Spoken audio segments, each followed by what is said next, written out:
I am a soldier, and I am most alive when I am on the front line of the battle of life, because it is at the front lines of our lives that we gain wisdom, create passion, forge friendship, discover happiness, find love, and do purposeful work. Words of Eric Brittens. Today, all of you listening may think, how can I call myself a soldier? All you see in front of you is a quadriplegic man who is wheelchair bound, strapped up, who cannot even sit up straight without assistance. Calling himself a soldier? Being a soldier is an attitude, a choice to be courageous in the face of adversity, to be resilient, to bounce back, to be an inspiration. I made that choice. Let's start when I was in class 11th. The teacher one day asked the students, what did they aspire to be? The class was nearly equally divided in two different groups, one of future engineers and another of future civil servants. Do you know which group I chose to be in? Even that day, I stood apart. I had no appeal for either of them. I had a dream that was ignited in October 1997 when I had visited a relative of mine in Lucknow. I remember my father knocked on the door of a government accommodation. My eyes were fixated on a sticker of a soldier in uniform pointing a rifle with a slogan written across. Do you have it in you? As we walked into a tiny drawing room, I was in awe to see nicely decorated mementos, beautiful posters, and mesmerizing slogans of Indian Army. Their devotion for country and dedication for Indian Army deeply impacted me that day. It was my eureka moment. I started visualizing myself in uniform serving my country. Within 3 years, that internal drive transformed that shy, confused, and feeble boy into a confident defense force aspirant. That eventually led me to represent my state into the prestigious Indian Republic Day Camp, New Delhi, in January 2001.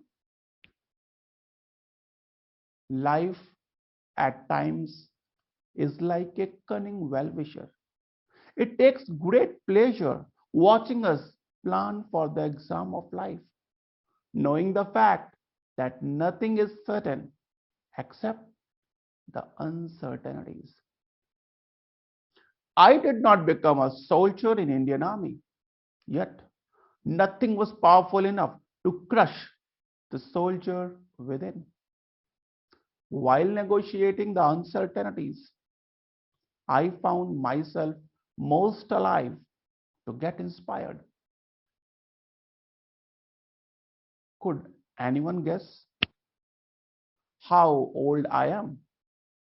Anyone? You all are wrong.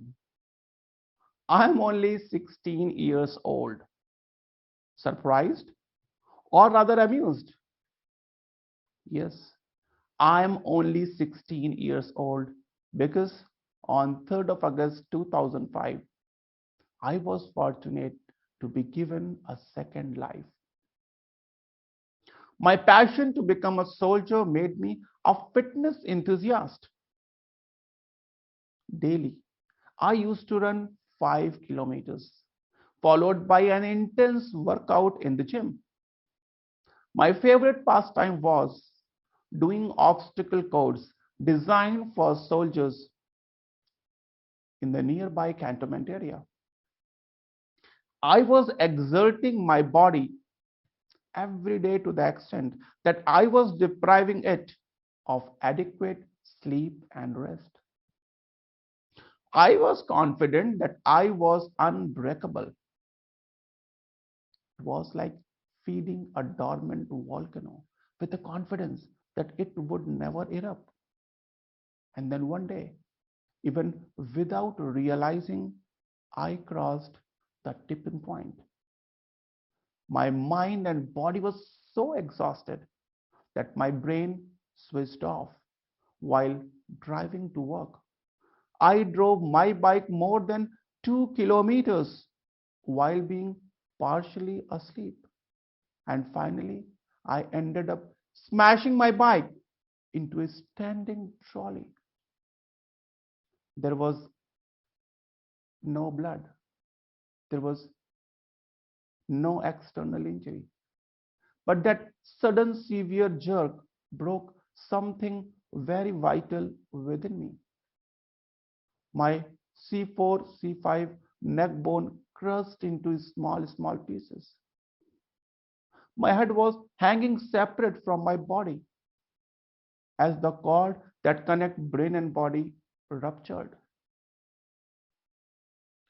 3rd August 2005 at 8:15 a.m. I became quadriplegic. That day I lost everything I had earned, except the attitude of a soldier within. I was rushed to the hospital and the operation was successful. Everyone was confident that soon I will rebound on my feet. However, it proved to be a short-lived anticipation. My doctor, who had operated on me, explicitly said to me, "Look, Saumitra, don't expect any miracle. Your injury is severe and most likely you will remain paralyzed below your neck." Tears were rolling down my eyes. I was in my bed, emotionless, not sure how to respond. But I felt the emotional age of my aging parents. They all were acting and strong in front of me, but shattered within. Soldier within whispered to me, "Do you have it in you?" I whispered back, "Yes, I do. I'm a soldier. I will bounce back." I took the responsibility for the emotional health of my family members. And very soon, soldier became emotionally resilient. Resilience is all about having the conviction that only I have the power and responsibility to pick myself up. It took 4 years to bounce back on my feet, not literally. The wheels of my wheelchair has become my wings. It took 6 more years to get out of my financial dependency. But even today, after more than 16 years, every day is a challenge. I have to depend on others for nearly everything, from changing my clothes to cleaning my shit. It was challenging. It is still is. But the consistent self-talk of the soldier within has been an active inspiration throughout these years. I still remember February 2006. My sister approached me to teach one of her students mathematics. Soldier within questioned me, "Do you have it in you?" And I confidently responded, "Yes, I do." Within a week, the number of students grew from 1 to 6. On 28th of February, they collectively gave me 500 rupees. That 500 rupee note gave me a distinct sense of fulfillment. And that day, Soldier decided to become a teacher. It took 10 more years to get my financial independence. But still, I was considered a liability by my education department. The common notion was that how a person without limbs could do any good for the students. Nonetheless, despite my limitation, I was able to do two things perfectly well. First, driving my motorized wheelchair with a little power in my right hand shoulder and operating my computer through voice command. Soldier within me pushed the teacher to take a leap of faith, and my Centro car turned into a classroom. Daily morning, I was tied to the front seat of the car so that I could sit up straight. Beside me in that cramped up car were little soldiers eager to learn, and within a couple of weeks, my class was a smart class on the wheels. But prolonged sitting on a same situation produced physical complications and so-called liability, that was me, was shifted to district jail to counsel and motivate young prisoners. The change was sudden and therefore it was threatening. Here again, gritty soldier persisted. Collectively, we transformed a broken barrack into a classroom. My beam to mobile projector created a small theater for them in the class. And soon, troublemakers turned into team leaders. And that broken barrack became an oasis in the middle of that harsh jail environment. That inspired many to turn around and to start from scratch. Resilience is a choice that inspires us to persist. But my engagement with visually impaired children has given the impetus to something that was beyond my imagination. March 2020, India announced complete lockdown. These children were forced to go back to their houses in rural India. I was sure that the darkness of their eyes would overshadow their lives too. Soldier within again asked a question: "Do you have it in you? Could you help these children?" And I confidently responded, "Yes, we will rebound." Where there is a will, there is a way. I share the vision with the founder of Give Back to Community. And the result was Project Enlighten. Many helping hands came forward, and together we gifted smartphones, accessories, and organized various training sessions for these students. Today, these children are in special schools. They're the top performers of their classes. Their transformation is inspiring many others to learn, grow, and excel. Resilience is a choice that helps us to bounce back despite adversity. The impact of Project Enlighten planted a seed. Project Enable Super 60. under Give Back to Community Foundation.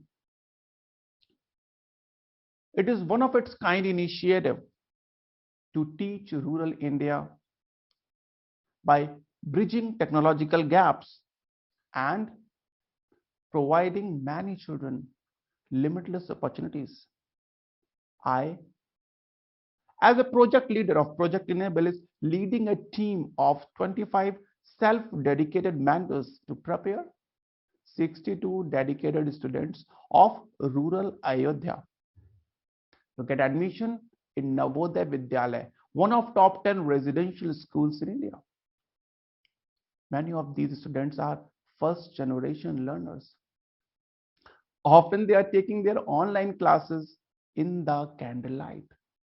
For me, they are like little soldiers, resilient to not allow their challenges bring their drive down.